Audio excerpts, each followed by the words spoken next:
नमस्कार, जयतु भारतः GST and other laws discussion and analysis के आज के अंक में आपका स्वागत है। 2020 में पूरे विश्व में कोविड-19 महामारी फैली। भारत में भी इस महामारी का काफी प्रकोप रहा, लेकिन भारत ने इस चुनौती को स्वीकार किया। जो कोरोना वॉरियर्स थे, जो हमारे डॉक्टर्स, नर्सिस, सफाई कर्मचारी, सभी का प्रधानमंत्री जी के नेतृत्व में देशवासियों ने आभार प्रकट किया। कभी दीप प्रगटाकर, कभी ताली बजाकर, कभी थाली बजाकर, बड़ों ने, बच्चों ने, गरीब ने, अमीर ने, सभी ने उनका आभार प्रकट किया।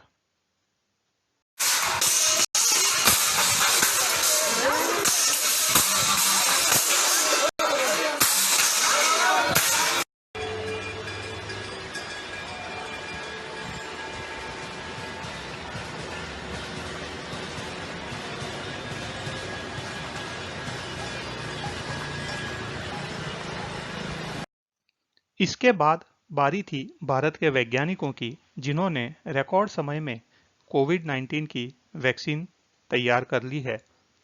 16 जनवरी से कोविड-19 वैक्सीन लोगों को लगाने भी लगे हैं। मेरी जिज्ञासा यह है कि इस कोविड-19 वैक्सीन पर जीएसटी का रेट क्या होना चाहिए? किसी भी वस्तु पर लागू होने वाले जीएसटी रेट को जानने से पहले उस वस्तु का कस्टम्स टैरिफ एक्ट के अंतर्गत क्लासिफिकेशन जानना बहुत आवश्यक है। हम सभी को ज्ञात है कि फार्मास्यूटिकल प्रोडक्ट्स चैप्टर 30 में क्लासिफाई होती है।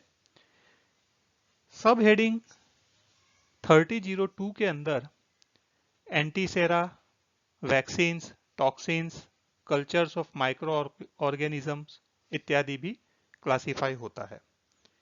एंटीसेरा का अर्थ है इंसान या जानवर के ब्लड में बैक्टीरिया, वायरस, टॉक्सिन इत्यादि के कारण कुछ रोगों के विरुद्ध रोग प्रतिरोधक क्षमता उत्पन्न हो गई हो या उत्पन्न की गई हो, तो उस ब्लड में से एंटीसेरा प्राप्त किया जाता है।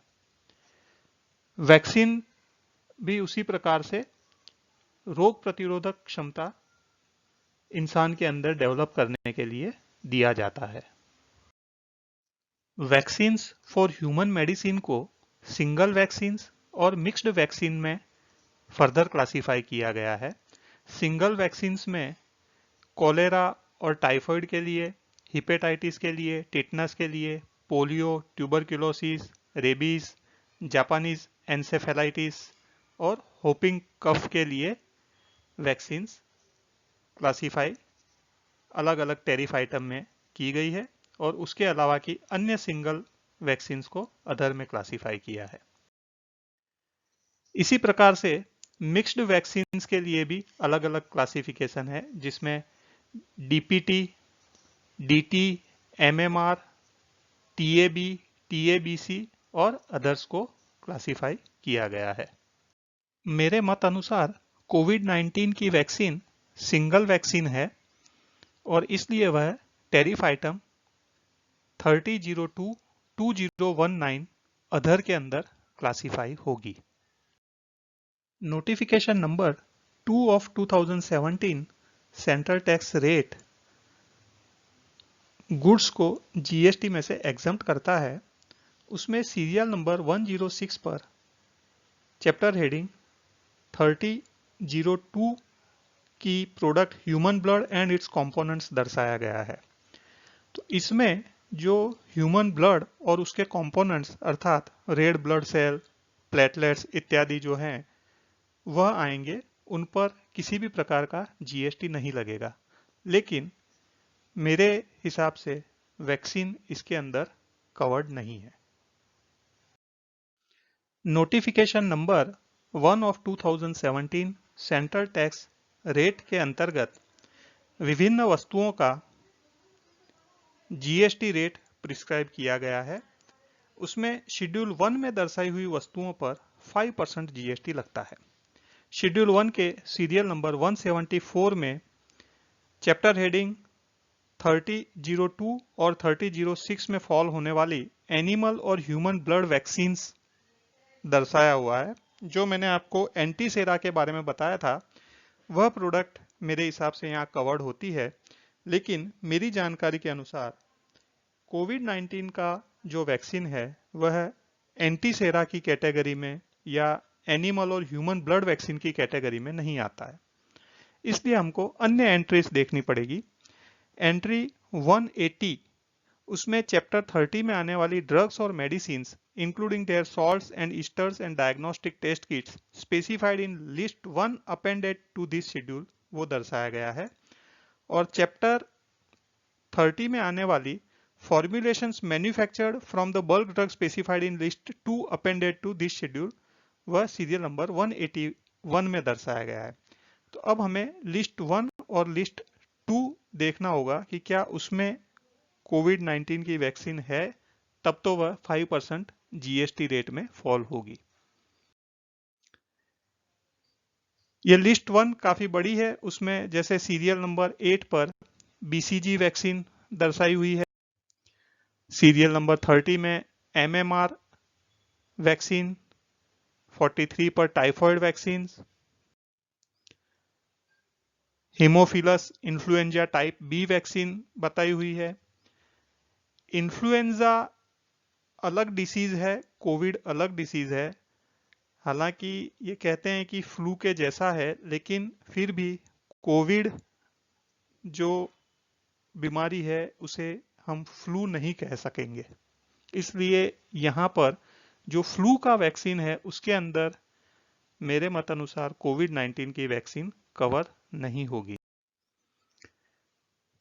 जापानीज एन्सेफेलाइटिस वैक्सीन, इस प्रकार से अलग अलग यहाँ पर अगेन 95 सीरियल नंबर पे इन्फ्लुएंजा वैक्सीन लिखी हुई है, लेकिन इसमें भी जैसा मैंने पहले बताया कि इन्फ्लुएंजा वैक्सीन कोविड-19 की वैक्सीन को यह सीरियल कवर नहीं करेगा। रेबीज की वैक्सीन्स भी list 1 schedule 1 of notification number 1 of 2017 के अंदर दिया गया है। इसी प्रकार से लिस्ट 2 के अंदर भी कोविड-19 वैक्सीन का कोई उल्लेख नहीं है। जैसा हमने देखा, शेड्यूल 1 के लिस्ट 1 में कोविड-19 वैक्सीन के बारे में कोई उल्लेख नहीं है, और यह संभव भी है क्योंकि कोविड-19 वैक्सीन तो अभी इसका उपयोग में आई है। इसलिए यदि इसको उस लिस्ट में बताना भी है तो अभी उसका नोटिफिकेशन जारी किया जाना चाहिए। हम यह भी देख लेते हैं कि क्या शेड्यूल 2 के अंदर यह कवर हो सकती है। Notification number 1 of 2017 central tax rate के शेड्यूल 2 में आने वाली वस्तुएं 12% जीएसटी लागू होता है। उसमें सीरियल नंबर 61 में चैप्टर हेडिंग 3002 है, लेकिन यहाँ पर आप देखेंगे तो जो चैप्टर 3002 कस्टम्स टैरिफ एक्ट का है, उस डिस्क्रिप्शन में से वैक्सीन वर्ड यहाँ पर नहीं लिखा गया है।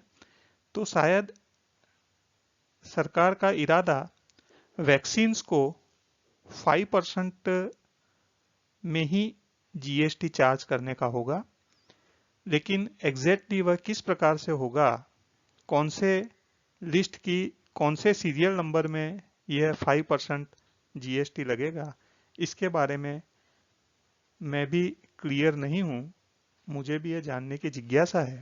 आप में से यदि किसी को जानकारी हो तो आप कमेंट्स में जरूर बताइए। आज के अंक में बस इतना ही। धन्यवाद।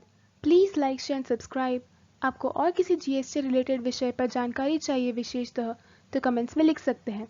जय हिंद।